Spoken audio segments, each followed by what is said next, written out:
Acuario. Esa mesita de luz que te pega en el dedo gordo de las subjetividades en la noche de esta sociedad patriarcal. Todos los sábados de 12 a 14 por La Tribu.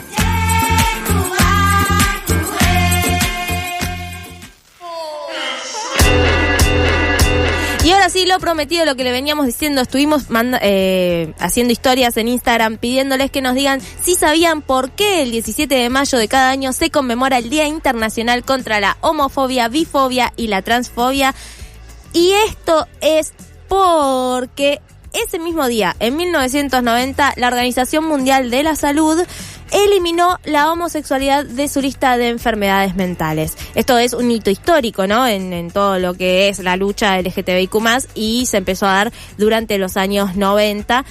En realidad se empezó a dar más como popularidad y más abierto el debate público, porque ya sabemos que desde el 70 y pico y desde antes, pero desde el 70 y pico que hubo marchas y que hubo más pedidos en cuanto a las organizaciones políticas de personas LGTBIQ+.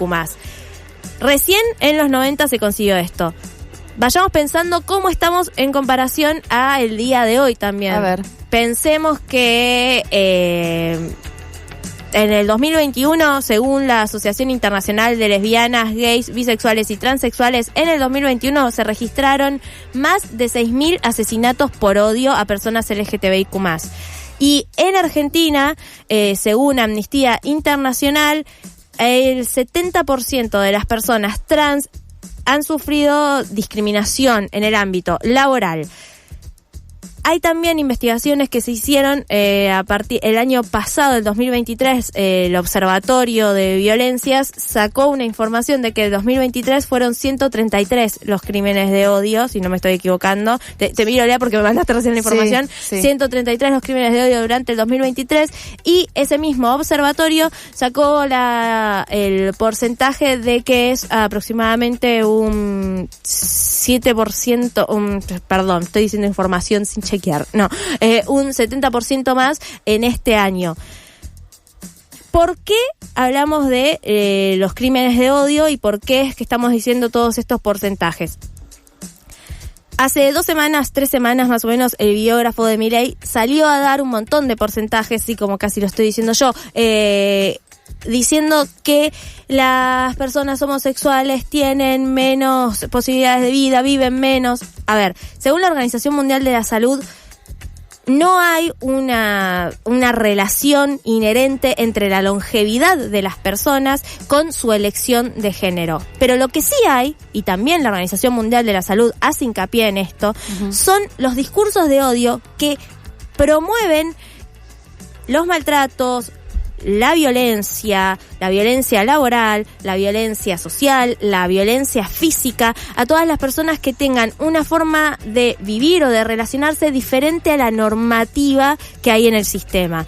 ¿Esto qué quiere decir? ¿Que por ser gay voy a vivir menos? ¿Que por ser bisexual voy a vivir menos? No, quiere decir que tal vez por ser bisexual, por ser lesbiana, por ser travesti, tengas no sé si decir mala suerte, porque no es mala suerte, porque son faltas de políticas de Estado, la verdad. Tengas que pasar por una situación de violencia en algún momento de tu vida. Todos los que hemos elegido una forma diferente de relacionarnos, pasamos en algún momento de nuestra vida por una situación violenta. Sí. Desde una mínima a que te vengan y te digan, ay, yo no sé cómo podés hacer vos para hacer cómo haces para relacionarte, que es mínimo, que es chiquitito, a que te digan, no, todas las lesbianas son unas desviadas, o que te jodan en la calle, o que te jodan en un boliche, o que venga un chabón y diga, le pinta meterse y romper las bolas, sí, acosarte, también, lo que sea. Sí, miradas también, ¿no? O incluso, o sea, son como esos cuando hablamos del machismo, en las situaciones de micromachismo, bueno, también hay muchas situaciones de microviolencias. Sí. Existe un dibujo, un gráfico que se repasa mucho en las redes sociales, que es un iceberg, que en la parte de arriba te muestra violencia, o sea, asesinatos, lesbodio, y abajo todas las micro situaciones que van pasando. Como decíamos, que alguien diga en una radio, los homosexuales viven un 25% menos, y que nadie en ese momento le diga, che, pará, lo que estás diciendo no está bien. es importante contextualizar. O contextualizar. Porque de última, si querés decir que hay una menor expectativa de vida, pero la querés fundar con porque justamente la desagregación que hay dentro de la sociedad, la falta de acceso a la salud, la falta de información, es como, bueno. Claro, ¿no? La parte en la que empezás a decir la información, ¿no? También porque si yo te digo, todos los homosexuales son unos desviados, ya empezás a decir la información de una manera total y absolutamente sesgada y con una mirada hacia determinadas hipótesis que vas a estar generando sobre tu mirada particular.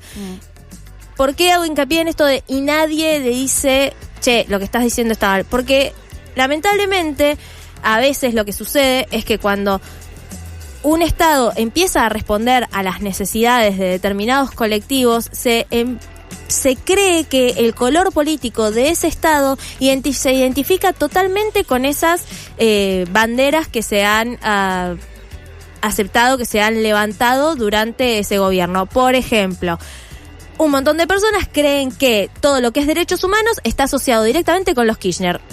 No necesariamente. Hay un montón de agrupaciones de derechos humanos que no tienen un color político.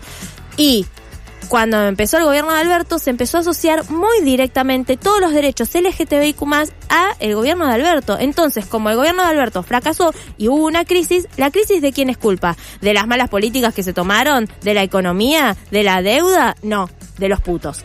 Entonces, es importante que esos discursos les prestemos mucha atención, porque no quiere decir, no es tan relevante, es bueno que un gobierno levante las banderas y dé derechos, pero no quiere decir que por eso, o sea, todos los derechos que se dieron le sacaron plata del bolsillo a los pobres, que es lo que mucha gente está diciendo. Eso también es un lenguaje, es un discurso de odio que lo que termina siendo es machacando en las cabezas de las personas que después en la calle te dicen torta, lesbiana, gorda, sucia y te terminan rociando con querosén y prendiendo fuego a la noche mientras dormís. ¿Qué es lo que le pasó a las compañeras de Barracas? Que lamentablemente 3 de ellas fallecieron y una está no está con problemas fuertes de salud física, pero sí está con necesidad de que la acompañemos, de que estemos con ella. Entonces, repensar la realidad que hay en cuanto a los discursos que se da, y vuelvo a tomar esto porque no siempre se necesita una mujer en una mesa para explicar que lo que están diciendo es machista, así como no siempre se necesita una persona LGTBIQ+ para defender los derechos, porque los derechos LGTBIQ+ son derechos humanos. Todos deberíamos defender los derechos de la comunidad. Por eso es importante festejar, celebrar, conmemorar y recordar el 17 de mayo. Porque si no, después va a haber un montón de información, un montón de discursos, un montón de cosas que van calando en la cabeza de la gente para que se habilite, para que no se investigue, para que no se le dé luz a un asesinato como el que fue el de Pamela Cobas, Roxana Figueroa y Andrea Amarante, que murieron prendidas fuego. Eso es terrible, y eso, aunque no es un hilo totalmente asociado a lo que dijo Nicolás Márquez, es algo que pasó gracias a los discursos de odio que se habilitan desde el Estado y se avalan desde el Estado. Que haya discursos de odio desde los espacios del poder es terrible, no deberíamos dejar que pase así, porque sí, y tuvo que haber 3 fallecidas para que empiece a hablarse del tema. Y justo esta semana en la cual se conmemora el día contra la lesbofobia, la transfobia, la bifobia y el odio por cuestiones de género. Sí. La verdad que es un tema intenso, es un tema que nos ocupa, que nos preocupa, y por eso queríamos comentarlo con ustedes.